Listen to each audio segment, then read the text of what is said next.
I'm Zim, and this is the Helpful Photographer Podcast. We all know that depth of field is controlled by aperture, but the question is, what is actually happening that causes depth of field, and why does changing your aperture change depth of field? For answers to these questions, I'm once again calling Professor Rebecca Theilmann at the University of California, San Diego. Hey, Doc, how are you doing? I'm doing good. How are you? Hey, welcome back to the podcast. Thanks for joining me again. Oh, thanks for having me. It's great. Yeah, I really appreciate you answering more questions. It's been really enlightening. So I heard that you hiked the Grand Canyon since the last time we spoke. I did. It was I've lived in Arizona most of my life. It's the first time I've completed that hike, and it was a fantastic vacation. Really? How long did that take? So we started from the South Rim, and it's a 10 miles down, and we did that in about a little over 5 hours. And then when we crawled back out, it took us 6. Nice. So, did you take any pictures? I did, but to your disappointment as a photographer, I took a cheap-ass point-and-shoot camera because it didn't weigh a lot, and I was concerned about backpack weight. So next time I'll either take a better point-and-shoot or I'll try to take some of my better camera equipment. You don't need that much water, man. Bring a camera. It was a little hot this trip, but maybe during the winter I'll do that. So how hot was it? At the bottom it was 107 degrees, and at the top it was 88. That's hot. Yeah. Dry heat though, luckily. Yeah, still. But water was more important than camera gear. I beg to differ, but okay. All right. So today I want to talk about depth of field. A lot of photographers believe that depth of field and focus are basically the same thing. So my question to you is, why is depth of field not focus, and why is focus not depth of field? Okay, well, focus relies to the fact of that you're putting the image, which is your sensor or film, in focus, which is a 2-dimensional plane. Depth of field implies a through plane information. So focus is basically your sensor or film is a 2D plane, and whatever you're choosing to have in focus, that will be in focus on that 2D plane. So a good way of thinking about this is thinking of when you go to the movies, that's the reverse of a camera system that you have.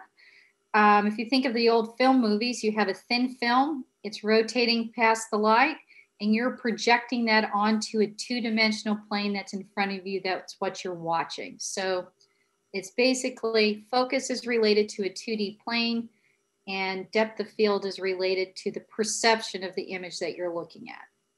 Okay, so in other words, a camera is never capable of focusing, well, unless you have one of those new lights things, but is never capable of focusing on multiple planes at once. Is that correct? No, it's incapable of doing that. Okay, so I guess my next question is, we all know as photographers that if you have a wide open aperture, your depth of field is really shallow. But when you have a small aperture, you have a longer depth of field. I guess the question is, what creates that? What's happening there? Well, if your aperture is all opened up, that means you're using as much of the lens as possible to collect light for your image, right? Mm-hmm. Well, lenses aren't perfect. And the deal is the more of the lens you use, the more light scatter that you have, which are from just general imperfections in the lens, you're just going to make your image fuzzier. The more lens you use, the fuzzier your image is going to be.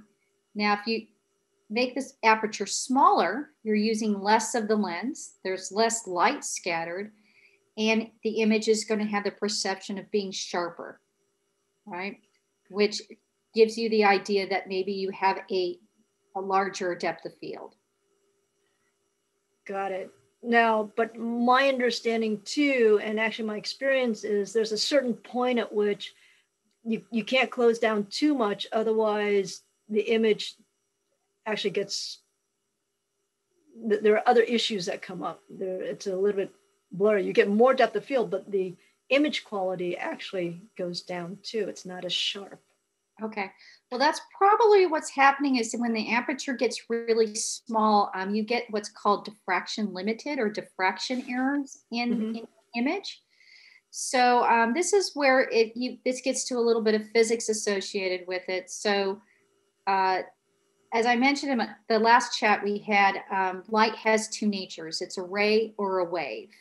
It has both of those at the same time. And what happens with that is the light tends to bend around apertures. And if you have like a single light source and you put it through a pinhole, what ends up happening is you don't see a spot on the other side. You actually see rings around the center dot. And that's what's called diffraction. So if you drop a stone in a still water and you see the rings that emanate from that, that's the diffraction pattern. So what happens is when you stop down, that effect gets more dominant in the image. Those rings, instead of being tighter and tighter, they get wider and wider. So if you're stopping down at the level you're saying is, then the diffraction is creating these errors in the image. So there is probably a balance between what aperture you need to get to the sweet spot of the lens to where diffraction doesn't enter in, causing more problems. So it's a balancing act. So can a glass engineer today, or can we see down the line that, can they engineer glass or apertures to overcome that problem? Well, no, the glass, the diffraction limited is just the physics of the aperture. So the wider the aperture, the smaller the distance of the rings, how close they are, they're really tight. And as you go down to a smaller aperture, they get wider. And it's just based off of the wave nature of light. It just is. It's just physics. We can't overcome physics. You can't overcome physics. Damn. Okay. So I've got just a couple more questions. Do you mind if I ask? No, please do. Okay. So one of the things that photographers have been talking about quite a bit is something called bokeh. And bokeh refers to the look of a shallow depth of field, actually. Okay. And different lenses produce shallow depth of field, different looking shallow depth of field, right? Is this caused by the aperture and the way the aperture is constructed? Because I know that some apertures look more like a stop sign and other apertures look more like a circle. Okay, well, if the aperture's all opened up and if you've got the leaves of how the apertures are, it will likely look more circular when it's all opened up. So what that's telling me is the bokeh is likely due to imperfections of the lens design. And it's probably very particular for that particular lens. Got it. So lens designers really try to make it as perfect as possible, but there's always imperfections. So you're basically looking at the imperfections of the lens are creating these patterns that you're seeing. Okay, so that actually brings up another question with regards to the design of the aperture. I know I'm out of the realm of depth of field a little bit here, but the design of the actual aperture, like I said, some are more like a stop sign, the others are more circular. Does that affect the image quality at all?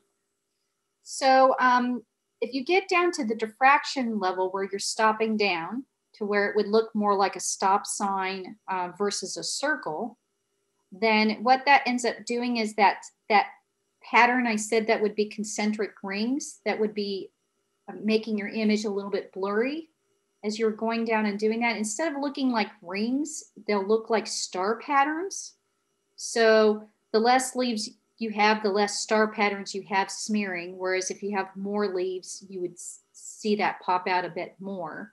I don't know how strong of a behavior that would be with digital imaging nowadays. You would really have to focus in on a certain part of the image to pull that out. If you're looking for it, you'll find it. But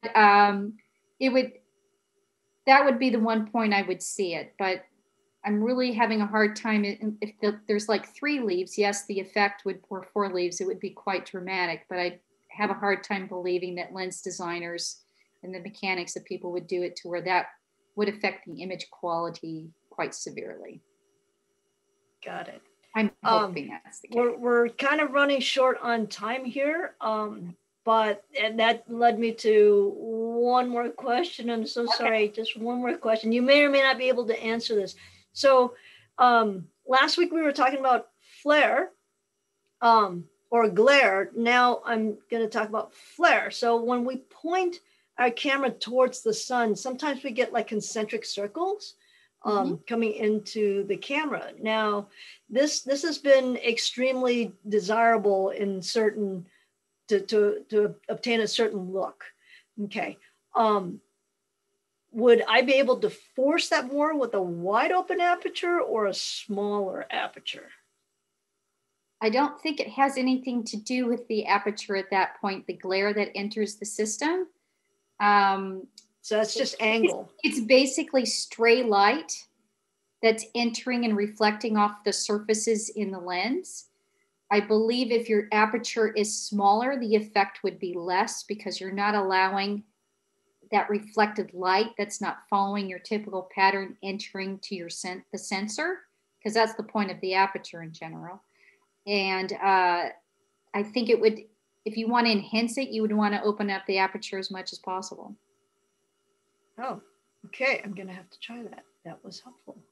All right. I guess I'd have to think through that. But yeah, that I think if you wanted to do that, yeah, open up your aperture. Okay, cool. Thank you so much. Is there anything else we need to know about depth of field or aperture? Focus in on your 2D plane.